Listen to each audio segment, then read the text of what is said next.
নমস্কার বন্ধুরা, বোস ইনভেস্টমেন্ট চ্যানেলে আপনাদের সবাইকে ওয়েলকাম। তো চলে আসলাম আবার একটা নতুন ভিডিও নিয়ে। ঠিক আছে, আগের ভিডিওটা হয়তো আপনারা সবাই দেখেছেন, সেটাতে আমি আপনাদের দেখিয়েছি মানি ম্যানেজমেন্ট কীভাবে করা সম্ভব। ঠিক আছে, আপনারা কীভাবে আর কি রিস্ক ম্যানেজমেন্ট করতে পারবেন মার্কেট থেকে, সেই জিনিসটা কিন্তু আমি দেখিয়েছি। রিস্ক ফ্রি কীভাবে ইনভেস্ট করতে পারবেন সেটাও কিন্তু আমি দেখিয়েছি। তো যারা আর কি সেই ভিডিওটা দেখেননি, বা মানে এই ভিডিওটা যারা প্রথম আসছেন, তাহলে এই ভিডিওটা কমপ্লিট করে নেওয়ার পরে ঠিক এর আগের ভিডিওটা দেখে নিন, তাহলে অনেক কিছু কিন্তু শিখতে পারবেন। ঠিক আছে, আর আমি ভাবছি একটা প্লেলিস্ট বানাবো, যে প্লেলিস্টের মধ্যে কিন্তু এই যে লার্নিং ভিডিও যেগুলো আছে আমি কিন্তু সেগুলো অ্যাড করবো আস্তে আস্তে। তো আমি ভাবছি এরকম একটা প্লেলিস্ট বানাবো। তো প্লেলিস্ট বানালে কি সুবিধা হবে আপনাদের নাকি সুবিধা হবে না, সেটা একবার কমেন্ট করে জানান, তাহলে কিন্তু আমার বুঝতে পারবো আমি। ঠিক আছে, আপনারা রেসপন্স করুন, যদি সুবিধা হয় তাহলে সেটাও লিখে দাঁড়ান, মানে লিখে দিন যে প্লেলিস্ট বলে লিখে রাখুন। ঠিক আছে, প্লেলিস্ট কমেন্ট করুন, আমি বুঝে যাবো যে আপনারা যে প্লেলিস্ট দরকার। ঠিক আছে, আমি তাহলে কিন্তু এরকম একটা প্লেলিস্ট বানিয়ে দেবো আপনাদের, যেগুলো আর কি এরকম করে মানে শেখানোর ভিডিও আছে। তার মধ্যে রিভার্স ফর্মুলা থাকবে, যেটাতে আপনারা আর কি শর্ট টাইমে প্রফিট করতে পারবেন। আপনারা লং টার্মের জন্য কোন স্টক সিলেক্ট করবেন, কীভাবে স্টক সিলেক্ট করবেন, সেটাও কিন্তু তার মধ্যে থাকবে। ঠিক আছে, আপনারা মানি ম্যানেজমেন্ট, মানি কন্ট্রোল কীভাবে করতে পারবেন, রিস্ক ফ্রি কীভাবে হতে পারবেন মার্কেট থেকে, সেরকম ভিডিও থাকবে। তো আপনারা জাস্ট প্লেলিস্ট বলে লিখে রাখুন, লিখে কমেন্ট করুন, তাহলে আমি কিন্তু সেই প্লেলিস্ট কিন্তু সেরকমভাবে নিয়ে আসবো। ঠিক আছে, তো চলুন আজকে ভিডিওটা আপনাদের কমেন্টের স্টক নিয়ে হবে। ঠিক আছে, আপনারা যা কমেন্ট করেছেন কমেন্টের স্টক হবে, আর কমেন্ট যেগুলো করেছেন সেগুলো আর কি রিপ্লাই দেওয়ার চেষ্টা করব। ঠিক আছে, তো আপনারাই কমেন্ট করেছেন, আপনাদের কমেন্টের আর কি রিপ্লাই করা হবে। তো আমি মানে আশা করব আপনারা একটু স্কিপ না করে পুরো ভিডিওটা দেখবেন। কেন কি, যদি দেখুন আপনার হয়তো কোনো স্টকে আর কি রিকোয়ারমেন্ট নেই, ঠিক আছে, বাট সেই স্টকটা নিয়ে ধরুন আমি যখন আলোচনা করছি, তো খালি কিন্তু আমি আলোচনাই করি না, সেই মানে স্টকসের কথা বলতে বলতে কিন্তু আমি অনেক টিপস আর ট্রিক্সও শেয়ার করি। ঠিক আছে, তো আপনি যে স্টক নিয়ে আর কি কাজ করবেন, সেই টিপসটা কিন্তু সেই স্টকেও কিন্তু লেগে যেতে পারে। তো এই কারণে একটু স্কিপ করবেন না। ঠিক আছে, একটু মানে পুরো ভিডিওটা একটু ধৈর্য সহকারে দেখার চেষ্টা করুন, একটু শেখার জন্য দেখার চেষ্টা করুন, আশা করি আপনি প্রফিট পাবেন। আর এই সাইডে দেখবেন যদি একটা সেটিংসের সিম্বল পাবেন, মানে স্ক্রিনে ট্যাপ করবেন, ট্যাপ করে এই সাইডে একটা সেটিংসের সিম্বল পাবেন, ওইখানে গিয়ে একটা অপশান থাকে প্লেব্যাক স্পিড বলে। ঠিক আছে, তো প্লেব্যাক স্পিড যেটা থাকে ওটাকে দেখবেন নর্মাল বা 1.0 করা আছে, তো ওইটা ট্যাপ করে একটু বাড়িয়ে নেবেন, 1.25x করে নেবেন, তাহলে কী হবে আপনার ভিডিওটা একটু তাড়াতাড়ি চলবে, তো আপনার সময়টা তাতে কম লাগতে পারে। এইটুকু আমি বলতে পারি। ঠিক আছে, বাদ বাকি পুরো ভিডিওটা দেখুন, অনেক কিছু মানে শিখতেও কিন্তু পারবেন। ওকে, তো চ্যানেলে নতুন হয়ে থাকলে চ্যানেলটা সাবস্ক্রাইব করে পাশে থাকা বেল আইকনটা প্রেস করে নেবেন। আর আপনার যদি কোনো কনফিউশন থাকে বা কোনো কিছু যদি জিজ্ঞাসা করার থাকে রিগার্ডিং শেয়ার মার্কেট সম্পর্কে, তাহলে অবশ্যই একটা কমেন্ট করুন। বা আপনার যদি কোনো শেয়ার সম্পর্কে A to Z অ্যানালিসিস দরকার লাগে, সেটাও গিয়ে কমেন্ট করুন। বোস ইনভেস্টমেন্ট চ্যানেল কিন্তু প্রত্যেক দুদিন ছেড়ে ছেড়ে কিন্তু আপনাদের কমেন্টের রিপ্লাই নিয়ে ভিডিও নিয়ে আসে। ঠিক আছে, তো চলুন শুরু করা যাক। আজকে প্রথম কমেন্ট দেখা যাক কী বলছেন। তো Jammu and Kashmir bank stock নিয়ে কিছু বলুন। ওকে, তো চলুন জম্মু অ্যান্ড কাশ্মীর স্টকটা দেখা যাক। ওকে, তো জম্মু অ্যান্ড কাশ্মীর স্টক এসে গেছে। ঠিক আছে, এখন যদি শেয়ার প্রাইস দেখেন তাহলে হচ্ছে 129 টাকা। রিসেন্টলি কি হয়েছে, 0.27%। এটা lower circuit. Company market cap দেখুন, স্মল ক্যাপ কোম্পানি, 14,183 কোটি টাকা কোম্পানির মার্কেট ক্যাপ। ওকে, তো এবার কোম্পানি আগে ব্যবসা দেখবো আমি, ব্যবসা কি কেমন চলছে কোম্পানি। প্রফিট লস সেকশানে গিয়ে 2020 সাল থেকে কোম্পানির রেভিনিউ দেখবো। ঠিক আছে, 8,446 কোটি, 8,111, 8,013, 9,355, 11,213 কোটি টাকা। তাহলে কী হচ্ছে, বছরের পর বছর কী হচ্ছে, রেভিনিউটা বাড়ছে। ঠিক আছে, আচ্ছা যদি আমি কোম্পানি খরচ দেখি, এক্সপেন্সেস 5,234, 3,802, 3,774, 3,567, 3,655 কোটি টাকা। ঠিক আছে, আচ্ছা যদি আমি এবার কোম্পানি তুলনা করি রেভিনিউর সাথে, যদি কোম্পানি আমি এক্সপেন্সেস তুলনা করি, তাহলে কোম্পানির রেভিনিউ বেশি, সেই তুলনায় কিন্তু কোম্পানি এক্সপেন্সেস বা খরচটা কম আছে। তাহলে এটা কি কোম্পানির জন্য একটা ভালো দিক, কোম্পানির জন্য একদম ঠিকঠাক দিক। আচ্ছা, তাহলে এবার যদি আমি কোম্পানি প্রফিট দেখি, কীরকম প্রফিট করছে কোম্পানি, নেট প্রফিটটা যদি চেক করি, তাহলে এইখানে কিন্তু কোম্পানি একটা লস ছিল। ঠিক আছে, 1,183 কোটি টাকা কোম্পানি লস ছিল, সেখান থেকে কোম্পানি প্রফিট করেছে 428 কোটি, 495 কোটি, 1,181 কোটি, 1,771 কোটি। তার মানে কি প্রফিট বাড়ছে, লসে ছিল কোম্পানি, সেখান থেকে কিন্তু কোম্পানি প্রফিটে এসছে। তার মানে কী বলা যায়, কোম্পানির বিজনেস কিন্তু কোম্পানির ভালো চলছে। ঠিক আছে, এবার একটা ব্যাঙ্কিং সেক্টর, এইখানে আপনাকে এনপিএ চেক করতে হবে। ঠিক আছে, তো দেখুন এনপিএ কিন্তু কমছে, এইখানে কিন্তু আবার নেট এনপিএটা বেড়েছে কোম্পানির। ঠিক আছে, আচ্ছা তো এবার যদি আমি ব্যালেন্স শিটটা দেখি কোম্পানির, ব্যালেন্স শিটের মধ্যে প্রথম দেখব কোম্পানির রিজার্ভস কী আছে এখন গচ্ছিত সম্পদ। তো গচ্ছিত সম্পদ আছে 2023-এর মধ্যে 9,793 কোটি টাকা। আচ্ছা, কোম্পানি ধার বাকি কীরকম আছে? ব্যাঙ্কিং সেক্টর ধার বাকি বেশি থাকবে, সেটা সবাই জানেন আপনারা। তো ব্যাঙ্কিং সেক্টরে কীরকম আছে? 1,24,919 কোটি টাকা। কিন্তু সেই তুলনায় যদি আমি কোম্পানি অ্যাসেট দেখি, কোম্পানির টোটাল অ্যাসেট বা মোট সম্পত্তি কিন্তু বেশি, ঠিক আছে। সেটা কত আছে? 1,42,913 কোটি টাকা, ঠিক আছে। আর দেখুন অ্যাসেট দেখুন বছরের পর বছর কী হয়েছে, ক্রমশ কিন্তু বেড়েছে, তার মানে অ্যাসেট বেড়েছে কোম্পানির। তাহলে এনপিএটা একটু বেশি আছে, তো এনপিএটা গ্রস এনপিএটা কমেছে, নেট এনপিএটা একটু বেশি আছে, তো ঠিক আছে, ওটা মানে আশা করি কোম্পানি কমিয়ে নেবে। তো ফান্ডামেন্টাল দিক থেকে কী দেখা গেল? কোম্পানি ফান্ডামেন্টাল দিক থেকে কিন্তু ওকে আছে, ঠিক আছে, কোনো প্রবলেম নেই। যদি আমি এবার শেয়ার হোল্ডিং প্যাটার্নটা দেখাই, তাহলে প্রোমোটার্সে কী করলো? প্রোমোটার্সরা তাদের হোল্ডিংটা সেম রেখেছে। এফআইসরা কী করেছে? এফআইসরা তাদের হোল্ডিংটা কিন্তু বাড়িয়েছে, ওরা ইনভেস্ট করেছে। আচ্ছা, ডিআইস কী করেছে? ডিআইসও দেখুন ইনভেস্ট করেছে ওরা। পাবলিক কী করেছে? পাবলিক হচ্ছে বিক্রি করেছে, পাবলিক সেক্টর বিক্রি করেছে। ওকে, দেখিয়ে দিলাম আমি ফান্ডামেন্টাল। তো কোম্পানি কিন্তু বিজনেস ভালো চলছে, ফান্ডামেন্টাল কোম্পানি ঠিকঠাক আছে।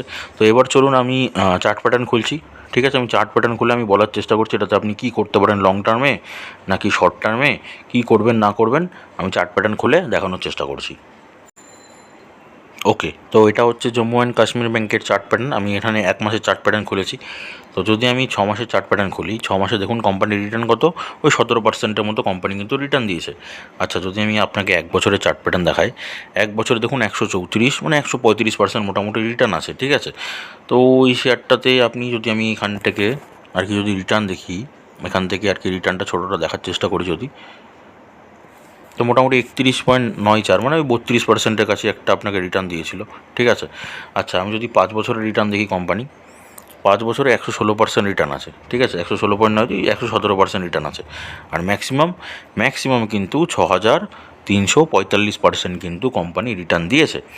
তাহলে কি হচ্ছে? আর মানে আগে একটা হাই বানিয়েছিল কত টাকার কাছে? মোটামুটি এই দেখুন, মোটামুটি কিন্তু আগে একটা হাই বানিয়েছিল 170 টাকার কাছাকাছি একটা হাই বানিয়েছিল, ঠিক আছে। 170 টাকার ওপরই হবে, ওই রকম 177 180 টাকার কাছাকাছি মোটামুটি একটা হাই বানিয়েছিল, ঠিক আছে। তো এই যে হাই বানিয়েছিল, এই লেভেলটা তো ব্রেক করবে, ঠিক আছে কোম্পানি। তো অল টাইমে দেখুন প্রচুর কিন্তু আপনাকে রিটার্ন দিয়ে দিয়েছে অলরেডি। বাট 5 বছরে কিন্তু সেরকম কিন্তু কোনো রিটার্ন নেই। যদি 5 বছরটা দেখেন আপনি, 5 বছরে দেখুন 117% মাত্র রিটার্ন। মানে এই জম্মু অ্যান্ড কাশ্মীরে কিন্তু আপনি লং টাইমের জন্য অবভিয়াসলি কিন্তু ইনভেস্টমেন্ট আপনি একটা প্ল্যানিং করতে পারেন। লং টার্ম মানে মিনিমাম 7 বছর থেকে শুরু, ঠিক আছে। 7 বছর, 10 বছর, 15 বছর, যতদিন করবেন ততদিন আপনার জন্য ভালো হবে। তো এই শেয়ারটা স্মল ক্যাপ কোম্পানিও আছে, মার্কেট ক্যাপ যেখানে কম, যেখানে কিন্তু এফআইস বা ডিআইস যারা এন্ট্রি নিচ্ছে অলরেডি, ঠিক আছে। তো এরা চাইলে যে কোনো শেয়ার কিন্তু আস্তে আস্তে উপরের দিকে নিয়ে চলে যাবে, আপনি বুঝতেও পারবেন না। প্রত্যেক দিন ধরুন 2 টাকা, 3 টাকা, 4 টাকা, 1 টাকা এরকম করে বাড়তে কিন্তু উপরের দিকে চলে যাবে, ঠিক আছে। তো চেষ্টা করবেন এই নিচের জায়গাগুলোতে কেনা। নিচের জায়গাগুলোতে কিনলে কী হবে? নিচের জায়গাগুলোতে কিনলে আপনার প্রফিটের পরিমাণটা বেশি থাকবে, ঠিক আছে। আচ্ছা, তো যদি আমি জায়গার কথা বলি, এবার 1 মাসের চার্ট প্যাটার্ন যদি দেখাই, তো জায়গা দেখুন মোটামুটি ভালো আছে। আপনি যদি লং টাইমের জন্য এন্ট্রি নিতে চান, তাহলে ইনভেস্টমেন্টে একটা প্ল্যানিং করতে পারেন, ঠিক আছে। কেন কি, যদি আপনি মানে 1 মাসে ওপরের থেকে দেখেন, 1 মাসে ওপরের থেকে অলরেডি কিন্তু একটা 7.5% একটা লোয়ার সার্কিট মেরেছে, ঠিক আছে। তো যেখানে 7.5% লোয়ার সার্কিট মেরেছে, সেইখানে গিয়ে কিন্তু মানে আপনি ইনভেস্টমেন্টে একটা প্ল্যানিং করতেই পারেন। তবে হ্যাঁ, এটা লং টার্মের জন্য, বারবার বলে দিচ্ছি, লং টার্মের জন্য আপনি মোটামুটি এটাতে ইনভেস্টমেন্ট প্ল্যানিং করতে পারেন। ওকে, তো হয়ে গেল, আপনাকে বলে দিলাম মোটামুটি কী করা যেতে পারে। তো চলুন এবার নেক্সট কমেন্টটা পড়া যাক। ওকে, তো এই কমেন্টটা হয়ে গেল, আশা করি আপনি অ্যান্সার পেয়ে গেছেন কী বলতে চেয়েছেন আপনি। আচ্ছা, দেন নেক্সট কমেন্ট আছে, কে সলভস আর কি অ্যাভালেন্ট টেকনোলজি নিয়ে অ্যানালিসিস করবেন দাদা। ওকে, চলুন দেখা যাক। প্রথমে দেখাচ্ছি আপনাকে কে সলভস। ওকে, তো কে সলভস ইন্ডিয়া, ঠিক আছে। এখন যদি আপনি শেয়ার প্রাইস দেখেন, তাহলে হচ্ছে 1,068 টাকা। রিসেন্টলি কী হয়েছে? একটা 1.16% একটা লোয়ার সার্কিট মেরেছে। কোম্পানি যদি মার্কেট ক্যাপ দেখুন, তাহলে হচ্ছে মাত্র 1,267 কোটি টাকা, ঠিক আছে। তো 1,000 মানে একটা স্মল ক্যাপ কোম্পানি, বুঝতেই পারছেন। আচ্ছা, যদি আবার ব্যবসা দেখি কোম্পানির, প্রফিট লস সেকশানে যাব, গিয়ে 2020 সাল থেকে কোম্পানি বিক্রি দেখবো, ঠিক আছে। 8 কোটি, 24 কোটি, 45 কোটি, 77 কোটি, 108 কোটি, ঠিক আছে। বিক্রি বাড়ছে বছরের পর বছর। খরচা কেমন করে? 7 কোটি, 13 কোটি, 26 কোটি, 44 কোটি, 62 কোটি, ঠিক আছে। তো যদি আমি তুলনা করি, তো কোম্পানির বিক্রি বেশি, সেই তুলনায় কোম্পানি খরচ কম, তাহলে এটা কোম্পানির জন্য একটা ভালো দিক আছে, ঠিক আছে। আচ্ছা, এইবার যদি আমি কোম্পানি প্রফিট দেখি, কীরকম প্রফিট করে কোম্পানি, নেট প্রফিটটা কীরকম হচ্ছে, 1 কোটি, 8 কোটি, 15 কোটি, 25 কোটি, 34 কোটি। তাহলে কী হচ্ছে, প্রফিট লাস্ট 5 বছর ধরে মোটামুটি ক্রমশ বছরের পর বছর বাড়ছে। তাহলে কী বলা যেতে পারে, কোম্পানি বিজনেস কিন্তু ভালোই চলছে, ব্যবসা ঠিকঠাক চলছে। আচ্ছা, যদি আমি এবার কোম্পানি ব্যালেন্স শিট চেক করি, তার মধ্যে কোম্পানি প্রথমে দেখব গচ্ছিত সম্পদ বা রিজার্ভস এখন কত আছে, 12 কোটি টাকা, ঠিক আছে। আচ্ছা, ধার বাকি, কোম্পানি ধার বাকি নেই, কোম্পানি জিরো বড়োইং, কোনো ডেপ্থ নেই, ওকে। আচ্ছা, তাহলে এবার যদি আমি কোম্পানি অ্যাসেট দেখি, টোটাল অ্যাসেট বা মোট সম্পত্তি যদি দেখি, তাহলে সেটা হচ্ছে 40 কোটি টাকা। আর যেটা দেখুন বছরের পর বছর কী হচ্ছে, ক্রমশ বেড়েছে। তাহলে অ্যাসেট কোম্পানি কী হলো, অ্যাসেট কোম্পানি বাড়লো। তাহলে আপাতত ফান্ডামেন্টাল কী বোঝা গেল, ফান্ডামেন্টাল কিন্তু ওকে কোম্পানি, রাইট কোম্পানি আছে। আচ্ছা, শেয়ার হোল্ডিং প্যাটার্নটা যদি দেখাই, তাহলে প্রোমোটার্সরা কী করছে, প্রোমোটার্সরা তাদের হোল্ডিংটা কিন্তু সেম রেখে দিয়েছে। আচ্ছা, এফআইসরা কী করেছে, এফআইসরা তাদের হোল্ডিংটা অল্প ইনভেস্ট করেছে, বাড়িয়েছে, তারা কিন্তু ইনভেস্টমেন্ট করেছে। ডিআইস কী করেছে, ডিআইসরা হচ্ছে তারাও কিন্তু ইনভেস্টমেন্টের পরিমাণটা বাড়িয়েছে, ডিআইসরা ইনভেস্ট করেছে। আচ্ছা, পাবলিক সেক্টর বিক্রি করেছে, ওকে, দেখে নিলাম। আচ্ছা, তো এবার আমি আপনাকে চার্ট প্যাটার্ন দেখাচ্ছি। চার্ট প্যাটার্ন খুলে মানে বলছি যে কী করা যেতে পারে, লং টার্ম নাকি শর্ট টার্ম। চলুন আগে চার্ট প্যাটার্নটা দেখে নিই। তো কেশবস ইন্ডিয়ার যদি আমি 6 মাসের চার্ট প্যাটার্ন দেখি, তো 6 মাসে দেখুন মোটামুটি 0.65% আর কি নিচের দিকে আছে, ঠিক আছে। 1 বছরের যদি চার্ট প্যাটার্ন দেখি, তাহলে 1 বছরে 27% আপনাকে রিটার্ন দিয়েছে। যদি আমি 5 বছর দেখি, 5 বছর হচ্ছে ওই 150%-এর মতো রিটার্ন আছে, ঠিক আছে। 152% রিটার্ন রয়েছে 5 বছরে। এবার যদি আমি ম্যাক্সিমাম চার্ট প্যাটার্ন দেখি, তো ম্যাক্সিমাম কিন্তু ওটাই, ঠিক আছে। 5 বছর হয়নি এখন কোম্পানিটার, তো কেশবস ইন্ডিয়া আর কি 5 বছর একটা আপনাকে রিটার্ন দিয়েছে। তো ফান্ডামেন্টাল দেখুন ঠিক আছে, ফান্ডামেন্টালে কোনো সমস্যা নেই। তো আমি আরেকবার 1 বছরের চার্ট প্যাটার্ন খুলছি। তো 1 বছর দেখুন আপনাকে কিন্তু শর্ট টাইমে প্রফিট দিয়েছে, ঠিক আছে। দেখুন শর্ট টাইমে কিন্তু প্রফিট দিয়ে গেছে, ঠিক আছে। তো এটাতে ধরুন আপনি লং টাইমের জন্য ইনভেস্ট করতে চাইছেন, আপনি করতে পারেন, আমি মানা করব না, আপনি করতে পারেন। কিন্তু আপনাকে কিন্তু প্রত্যেক কোয়ার্টার আর বছরে গিয়ে কিন্তু আপনাকে মানে আপনার বিজনেসটা চেক করতে লাগবে, ঠিক আছে। ফান্ডামেন্টাল দেখবেন কোম্পানির ঠিকঠাক আছে কিনা, যদি ঠিকঠাক থাকে তাহলে ঠিক আছে, কোনো সমস্যা নেই। আপনি মোটামুটি 7 বছরের জন্য হোল্ড করে রাখুন মিনিমাম, ঠিক আছে, হোল্ড করে রাখুন। বাট যদি দেখছেন যে কোনো সময় গিয়ে আর কি ফান্ডামেন্টাল বিগড়াচ্ছে, বিজনেসটা ডাউন চলছে, তাহলে মোটামুটি ওই 30-40% আর কি একটা রিটার্ন নেবেন, বা রিটার্ন নিয়ে কিন্তু মার্কেট থেকে বেরিয়ে আসবেন, বা তার কম রিটার্ন থাকলেও মার্কেট থেকে বেরিয়ে আসবেন। তো আপনি ইনভেস্ট করতে পারেন। আচ্ছা, আমি যদি 1 মাসের চার্ট প্যাটার্ন দেখি, তা জায়গার কথা যদি বলি, 1 মাসে দেখুন জায়গাটা ভালো আছে, নিচের দিকে আছে, আপনি চাইলে একটা ইনভেস্ট করতে পারেন। তো আমি যদি দেখি কত পার্সেন্ট মোটামুটি নিচে গেছে, তো ডাউনফল দেখুন মোটামুটি 12.34% কিন্তু একটা ডাউন সার্কিট মেরেছে কোম্পানি, ঠিক আছে। তো আপনি চাইলে একটা লং টার্মের জন্য ইনভেস্টমেন্ট প্ল্যান কিন্তু এইটার জন্য করতে পারেন।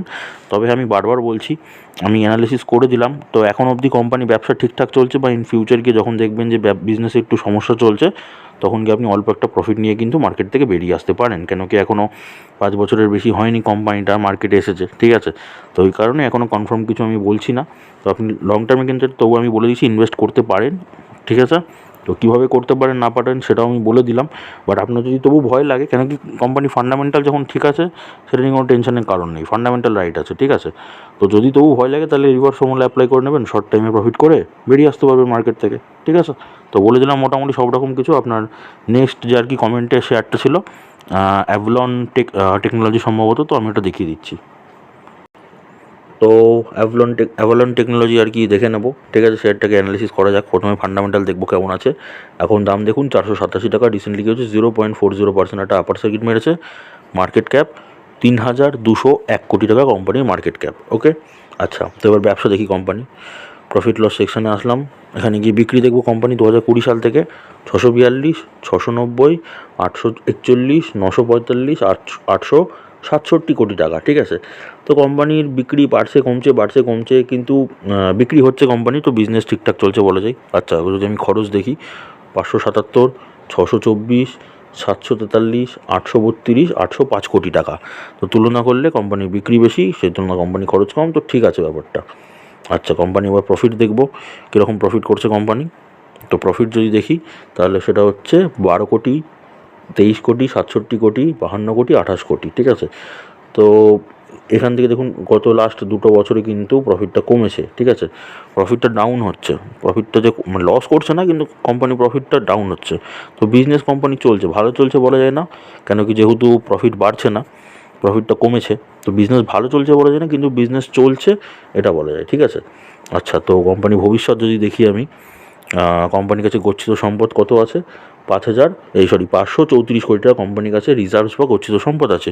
সেই তুলনায় কোম্পানি ধার বাকি 209 কোটি টাকা কোম্পানির কাছে ধার বাকি আছে। তো ঠিক আছে, যদি আমি মোট সম্পত্তি বা টোটাল অ্যাসেট দেখি, টোটাল অ্যাসেট এখন কত আছে? 931 কোটি টাকা। দেখুন, এটা আগের বছর থেকে কিন্তু বিক্রি হয়েছে একটু, ঠিক আছে। আগের বছরের থেকে অ্যাসেট কিন্তু কমেছে। তো দেখতে পারেন ফান্ডামেন্টাল রাইট কোম্পানি একদম বলা যায় না, ফান্ডামেন্টাল ঠিকঠাক বলা যেতে পারে, ঠিক আছে। আচ্ছা, শেয়ার হোল্ডিং প্যাটার্ন যদি দেখি আমি, তো শেয়ার হোল্ডিং প্যাটার্ন প্রোমোটার্স কী করছে? প্রোমোটার্সে তাদের হোল্ডিংটাকে বিক্রি করেছে একটু। আচ্ছা, এফআইজরা কী করলো? ফরেন ইনভেস্টর, ওরাও কিন্তু বিক্রি করেছে, ঠিক আছে। ডিআইস কী করেছে? ডোমেস্টিক ইনভেস্টর, ওরা হচ্ছে ইনভেস্টমেন্টের পরিমাণ বাড়িয়েছে, মানে ওরা ইনভেস্ট করেছে, ঠিক আছে। পাবলিক সেক্টর গিয়ে বিক্রি করেছে। ওকে, তো চলুন এবার শেয়ারটার চার্ট প্যাটার্ন দেখা যাক। শেয়ারটার চার্ট প্যাটার্ন কী বলছে সেটা দেখা যাক। তো এই হচ্ছে অ্যাভলন টেকনোলজির চার্ট প্যাটার্ন 6 মাসের। তো 6 মাসের শেয়ারটা কী হয়েছে? 3.47% একটা লোয়ার সার্কিট মেরেছে। আচ্ছা, যদি আমি আপনাকে 1 বছরের চার্ট প্যাটার্ন দেখাই, তো 1 বছরে কোম্পানি কী হচ্ছে? 14% 1 বছরে আপনাকে রিটার্ন দিয়েছে। 5 বছরের যদি রিটার্ন দেখি, 5 বছরে কিন্তু 22.64% একটা কোম্পানি রিটার্ন দিয়েছে। তো দেখুন, কোম্পানিটার কিন্তু ফান্ডামেন্টাল একদম যে খুব ভালো সেরকম বলা যায় না। তো আপনি যদি ইনভেস্ট করেন, ঠিক আছে, ইনভেস্ট যদি আপনি করে থাকেন, তাহলে বলবো আপনি শর্ট টাইমে প্রফিট নিয়ে বেরিয়ে আসুন, ঠিক আছে। কেন কি, এই দেখুন, আপনাকে যদি শর্ট টাইমে প্রফিটের কথা বলি শেয়ারটা, তো শর্ট টাইমে কিন্তু আপনাকে প্রফিট দিচ্ছে। শর্ট টাইম বলতে মোটামুটি এই দেখুন, নভেম্বর থেকে জানুয়ারি মাসের মধ্যে আপনাকে একটা 12.5% একটা রিটার্ন দিয়েছে আপনাকে। আচ্ছা, তারপরেও যদি একটা রিটার্নের কথা বলি আপনাকে, এখানে দেখুন একটা ছোটো রিটার্ন আছে। এই দেখুন, মোটামুটি আগস্ট থেকে সেপ্টেম্বরের মধ্যে আপনাকে একটা 33% মতো রিটার্ন দিয়েছে আপনাকে, ঠিক আছে। তো এটাতে শর্ট টাইমে প্রফিট নিয়ে বেরিয়ে আসুন। কেন কি, ফান্ডামেন্টাল যে হেভি একদম ফাটাফাটি সেরকম বলা যায় না। আর মার্কেটে দেখুন 5 বছর মার্কেটে এসছে, ঠিক আছে, তো সেরকমও একদম কোনো রেপুটেড নয়। তো আপনি চাইলে এটাতে ইনভেস্টমেন্ট করতে পারেন, বাট আপনি শর্ট টাইমে বেরিয়ে আসতে পারেন ইনভেস্ট করে, ঠিক আছে। 1 মাসের চার্ট প্যাটার্ন দেখাই, 1 মাসে কিন্তু অনেকটাই নিচের দিকে আছে। আপনি যদি ইনভেস্ট করতে চান শর্ট টাইমে প্রফিটের জন্য, তো করতেই পারেন। আচ্ছা, তো দেখুন মোটামুটি টপ থেকে 1 মাসে টপ থেকে কিন্তু 5.5%-এর মতো মোটামুটি নিচের দিকে আছে। তো আপনি চাইলে যদি এখন চান, তাহলে কিন্তু প্রথম ট্রেডটা এখন মারতে পারেন রিভার্স ফর্মুলা অ্যাপ্লাইয়ের জন্য। প্রথম ট্রেড মারতে পারেন, তারপর আবার একটু নিচে যাবে, তারপর আবার গিয়ে সেকেন্ড ট্রেড মারবেন। তো রিভার্স ফর্মুলা অ্যাপ্লাই করবেন, শর্ট টাইমে কিন্তু প্রফিট নিয়ে শেয়ারটা থেকে বেরোতে পারবেন, ঠিক আছে। তো এটা আমি আমার মতামত বললাম, এবার আপনি নিজে একবার ভেরিফাই করবেন যেটা আপনার সুবিধা মনে হবে। সব কিছু আমি দেখিয়ে দিয়েছি, তবুও আপনি নিজে একবার ভেরিফাই করে নেবেন, যেটা তারপর আপনার সুবিধা মনে হয় আপনি সেই মতো আপনার ইনভেস্টমেন্ট প্ল্যানিং করবেন, ঠিক আছে। তো চলুন নেক্সট কমেন্টটা দেখা যাক। ওকে, তো এটা হয়ে গেল এই কমেন্টের, আশা করি আপনি রিপ্লাই পেয়ে গেছেন। তো নেক্সট কমেন্ট কি বলছে? আরএফ জানি, মানে রিভার্স ফর্মুলা জানি, ওটার কথা হয়তো বলেছেন। আচ্ছা, বোনাস স্প্লিট নেব নাকি আপার সার্কিটে শেয়ার সেল করব? এটা একটা খুব দুর্দান্ত একটা প্রশ্ন করেছেন, ঠিক যিনিই করেছেন না কেন, মানে অসাধারণ একটা প্রশ্ন করেছেন। কি বোনাস স্প্লিট নেব নাকি আপার সার্কিটে শেয়ার আর কি সেল করব, বেরিয়ে যাব? দেখুন, এবার আমি আপনাকে একটা কথা বলছি। দেখুন, বোনাস স্প্লিট শেয়ারগুলো তো অবশ্যই নেবেন, ঠিক আছে। এবার কোন শেয়ারগুলোতে ধরুন আপনি বোনাস স্প্লিট নেবেন, যেই শেয়ারগুলোতে কিন্তু আপনাকে লং টাইম একটা ভালো আর কি প্রফিট দিতে পারে, সেই শেয়ারগুলো আপনি লং টাইমে ইনভেস্ট করলে কিন্তু বোনাস আর স্প্লিটটা নিতে পারেন। আর যেসব শেয়ারগুলো ধরুন লং টাইমে প্রফিট তো পাবেন, কিন্তু সেই রকম হয়তো প্রফিট পাবেন না, সেইখানে কিন্তু আপনি বোনাস স্প্লিট সেইখানে আপনি বেশি পাবেন, কিন্তু প্রফিট কিন্তু সেরকমভাবে ইনকাম করতে পারবেন না, ঠিক আছে। তো ওই জন্যই বলছি, ধরুন যেসব শেয়ারগুলোতে আপনি লং টাইমে ইনভেস্ট করছেন, মানে যেগুলো আর কি ছোটো ছোটো শেয়ার আছে, তো সেই শেয়ারগুলোতে আপনি লং টাইমে যখন ইনভেস্ট করছেন, হয়তো এখন সেখানে সেরকম না দিচ্ছে সেরকম বোনাস, না দিচ্ছে সেরকম স্প্লিট, না সেরকম ডিভিডেন্ড দিচ্ছে, সেরকম হয়তো সেরকম কিছু দিচ্ছে না, কিন্তু সেটা কিন্তু লং টাইমে গিয়ে কিন্তু আপনাকে কিন্তু, মানে দেখুন, যে শেয়ারটা এখন ছোটো আছে, স্মল ক্যাপ আছে, সেটা তো ইন ফিউচার যে স্মল ক্যাপই থাকবে এর তো কোনো গ্যারেন্টি নেই। সেটা আস্তে আস্তে মিড ক্যাপ হবে, মিড ক্যাপটা আস্তে আস্তে কী হবে, লার্জ ক্যাপ হবে। যখন এই লার্জ ক্যাপ হবে তখন কিন্তু আপনাকে ভালো একটা ডিভিডেন্ড দেবে, আপনাকে কিন্তু বোনাস আর স্প্লিটটাও কিন্তু তখন ভালো দেবে, ঠিক আছে। তো ওই জন্য আপনি এখন যেটাতে আপনি স্মল ক্যাপে পাচ্ছেন, মানে অল্প দামে পাচ্ছেন, সেই তখন আর কি ইনভেস্ট করে রেখে যেটাতে আপনি লং টাইমের জন্য ইনভেস্ট করে রাখছেন, তখন কিন্তু আপনি বোনাস স্প্লিট নিতে পারেন, তখন কিন্তু আপনি প্রফিটেবল হবেন। বা যে শেয়ারগুলো দেখছেন এখন লার্জ ক্যাপ শেয়ার আছে, সেইগুলো থেকে আপনি লং টাইমে সেরকম প্রফিট পাবেন না, শর্ট টাইমে প্রফিট পেতে পারেন। সেই শেয়ারগুলোতে বোনাস স্প্লিট না নিলেও আপনার কোনো সমস্যা হবে না, ঠিক আছে। কিন্তু যেগুলোতে আপনি লং টাইমে ইনভেস্ট করছেন সেগুলোতে আপনি বোনাস স্প্লিট নেবেন, ঠিক আছে। এখন সেটা স্মল ক্যাপ আছে, ফিউচারে গিয়ে সেটা মিড ক্যাপ, লার্জ ক্যাপ হবে, তখন গিয়ে লং টাইমে কিন্তু আপনাকে একটা বোনাস স্প্লিট ভালো মতো দেবে, ডিভিডেন্ডও কিন্তু ভালো মতো দেবে, ঠিক আছে। তো এই কারণে লার্জ ক্যাপ যে শেয়ারগুলো আছে, যেগুলো বড় বড় শেয়ার আছে, সেখান থেকে আপনি শর্ট টাইমে প্রফিট করে বেরোন। শর্ট টাইমে প্রফিট করে গিয়ে যে প্রফিটের টাকা হবে সেটা গিয়ে আপনি লং টাইমে মোটামুটি 50% গিয়ে ইনভেস্ট করে দিন, ঠিক আছে। তখন সেখান থেকে বোনাস আর স্প্লিট আর ডিভিডেন্ড সেটাও কিন্তু পাবেন, ঠিক আছে। তো আপনি রিভার্স ফর্মুলা জানেন, সেটা শুনে ভালো লাগলো, ঠিক আছে। আপনি হয়তো বুঝতে পেরেছেন, তো আপনি হয়তো আস্তে আস্তে কাজ করা শুরু করুন, তাহলে বুঝতে পারবেন যে এর মজাটা কতটা, ঠিক আছে। শর্ট টাইমে প্রফিটে একটা সুন্দর মজা আছে। তো কীভাবে মানি ম্যানেজমেন্ট করতে হবে আমি তো দেখিয়ে দিয়েছি আগের ভিডিওটাতে, আপনারা যারা দেখেননি দেখে নিন, এই ভিডিওটা দেখার পর এই ভিডিওটা দেখে নিন, আশা করি অনেকটা কিছু বুঝতে পারবেন। ওকে, তো চলুন, মোটামুটি বলে দিলাম। আচ্ছা, নেক্সট কমেন্ট কী বলেছে, স্যার এই কথাটা আবার বাদ দেবেন, আমি বারবার সবাইকে বলি যে স্যার বলবেন না, আমি আপনাদের মতো নর্মাল একজন সাধারণ মানুষ, তো ভাই দাদা বলুন, কোনো সমস্যা নেই, কিন্তু স্যার কথাটাই বলবেন না, ঠিক আছে। আচ্ছা, হাল কোচিং শিপইয়ার্ড বিডিএল ম্যাজাগন ডক নিয়ে আলোচনা করার জন্য ধন্যবাদ, ভালো লাগলো। ওয়েলকাম দাদা, আপনারা প্রফিট করুন, বোস ইনভেস্টমেন্ট চ্যানেল সেটাই চাই। তো ভালো লাগলো আপনি বুঝতে পেরেছেন, সেটা মানে শুনে বা জেনে ভালো লাগলো। আচ্ছা, যদি প্রফিট করেন, প্রফিটও কিন্তু আপনি কমেন্ট করে জানাবেন, ঠিক আছে, যে আপনার কীরকম প্রফিট হলো আপনি কমেন্ট করে জানাবেন, তাহলে সেটা কিন্তু আরও ভালো লাগবে। আচ্ছা, নেক্সট কি বলছে, দাদা তুমি কোন মাল্টিব্যাগার স্টকটা ইনভেস্ট করছো, মানে 7 থেকে 10 ইয়ার্সের জন্য? দেখো ভাই, তোমাকে তুমি করেই বলছি, ঠিক আছে, যেহেতু তুমি আমায় তুমি করে বললে। তো দেখো, লং টাইমের জন্য যে শেয়ারগুলোতে আমি ইনভেস্ট করি, এরকম কিন্তু প্রচুর শেয়ার আমি অলরেডি দেখিয়ে দিয়েছি। আমার কিন্তু দুটো বেসিক্যালি পোর্টফোলিও, ঠিক আছে। আমার দুটো পোর্টফোলিও, একটাতে আমি কী করি, একটাতে আমি শর্ট টাইমে ইনভেস্ট করি, শর্ট টাইমে ইনভেস্ট করার পরে সেখান থেকে আমি শর্ট টাইমে প্রফিট নিয়ে বেরোই। এবার ওই প্রফিটের টাকা কী করি, 50% গিয়ে কিন্তু আমি এই যে হচ্ছে তোমার এই 7 থেকে 10 বছরের জন্য ইনভেস্ট করে রাখি সেকেন্ড পোর্টফোলিওতে আমার।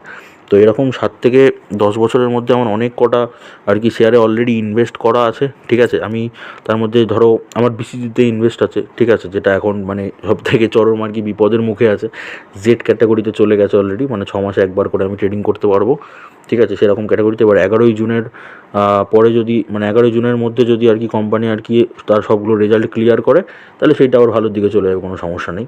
তো সেটার জন্য ওয়েট করে আছি। বিসিজিতে আমার ইনভেস্টমেন্ট আছে, আমার মাদারসন সুমিতে ইনভেস্টমেন্ট আছে, ঠিক আছে, আমার সুজলনে ইনভেস্টমেন্ট আছে, আমার তারপরে আরও ইনভেস্টমেন্ট আছে আপনার ডেন নেটওয়ার্কসে আমার ইনভেস্টমেন্ট আছে, ঠিক আছে, আমার সাবান টেকনোলজিতে ইনভেস্টমেন্ট আছে, আরও অনেক কটাতে আছে, আমার এক্স্যাক্টলি মনে পড়ছে না, আমি কিন্তু ভিডিও অলরেডি দিয়ে দিয়েছি, ঠিক আছে।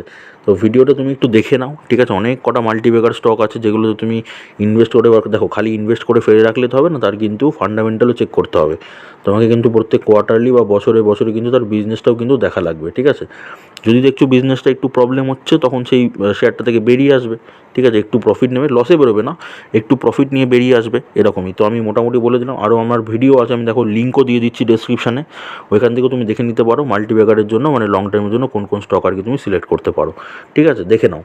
আর আমি এটাও শিখিয়েছি যে তুমি কোন কোন জিনিস চেক করবে, যে লং টাইমে কী কী ইনভেস্টমেন্ট করা যেতে পারে, কোন শেয়ারগুলো থেকে কীভাবে চেক করবো, সেটা কী কী জিনিস চেক করবো সেটারও কিন্তু ভিডিও আমি অলরেডি দিয়ে দিয়েছি, আমি সেটারও লিঙ্ক দিয়ে দেবো ডেসক্রিপশানে, তুমি এই ভিডিওটা দেখার পর সেটাও দেখে নাও, সেটারও কিন্তু কিছু আর কি ইয়ে পাবে, মানে মতামত পাবে কিছু একটা, ঠিক আছে, কোনো একটা আইডিয়া পাবে।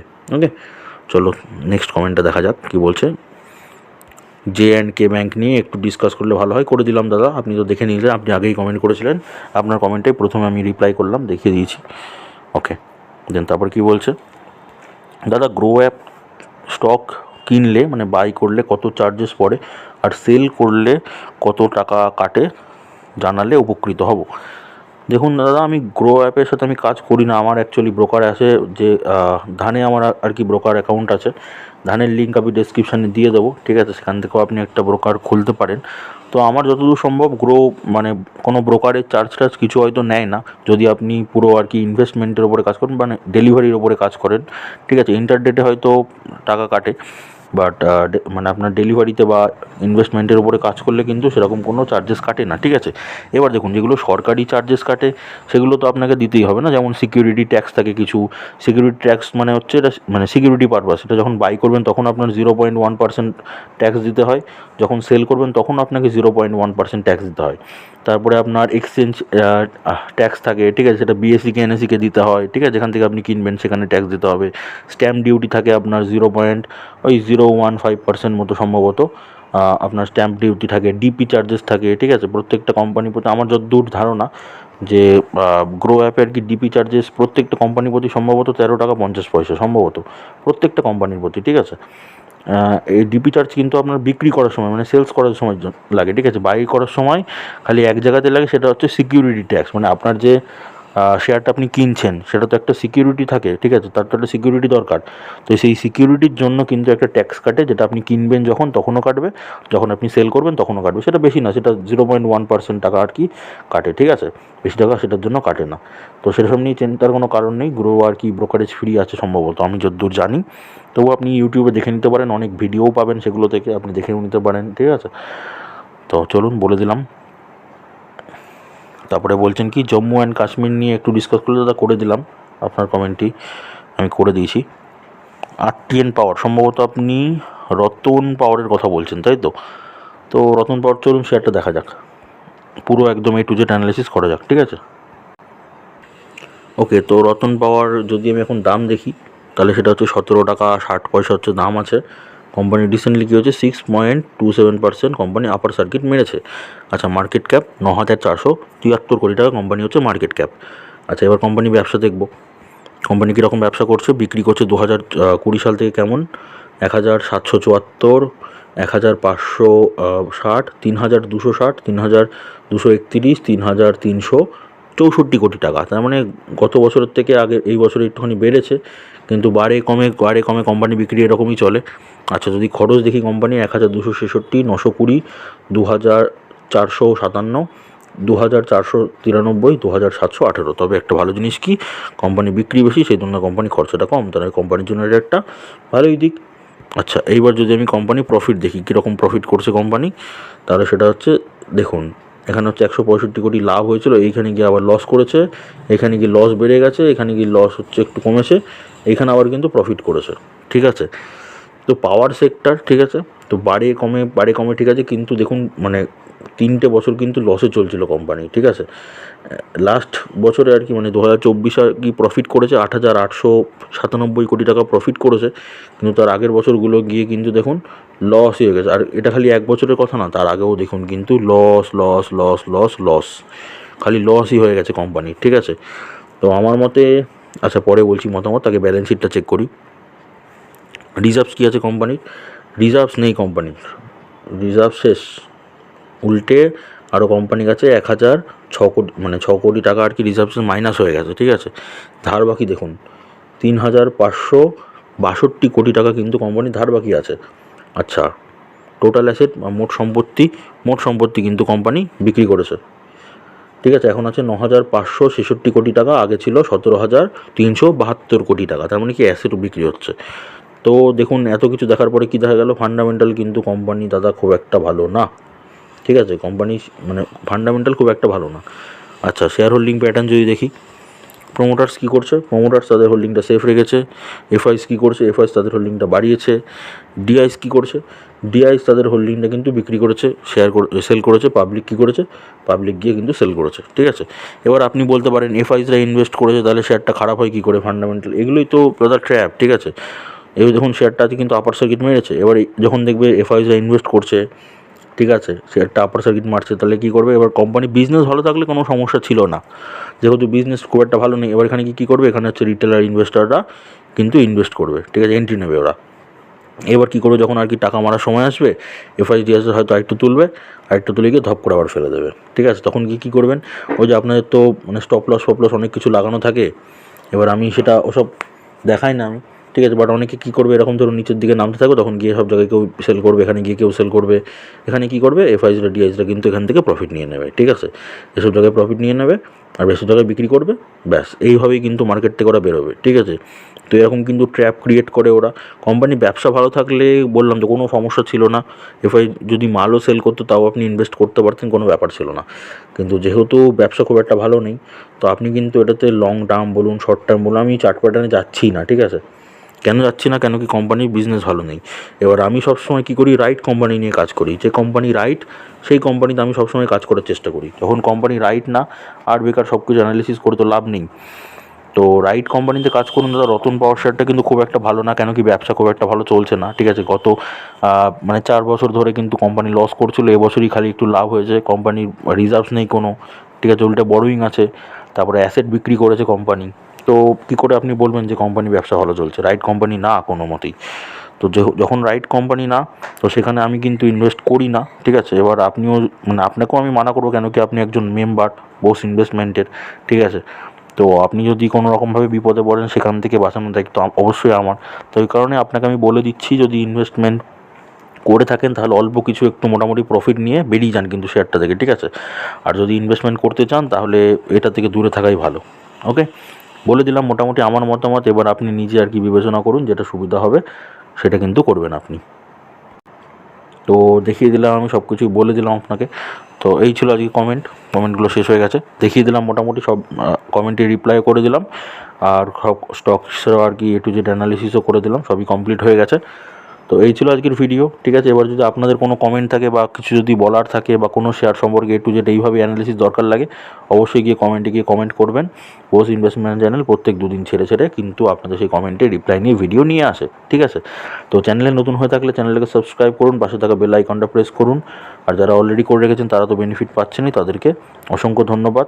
তো সুস্থ থাকুন, ভালো থাকুন। এরপরে একটা ভিডিও আসছে, সেই ভিডিওটা হবে কিন্তু মানে আপনি মানে শিওর শর্ট প্রফিট কীভাবে করতে পারবেন শেয়ার মার্কেট থেকে, শিওর শর্ট প্রফিট কীভাবে করতে পারবেন সেরকম কিছু স্টক নিয়ে আসছি, স্টক নিয়ে কথা বলবো, ঠিক আছে। মানে পুরো ভালোভাবে কথা হবে, সেগুলো নিয়ে একদম আলোচনা হবে প্রপার। তো সাথে থাকুন, পাশে থাকুন, দেখা হচ্ছে আবার পরের ভিডিওতে।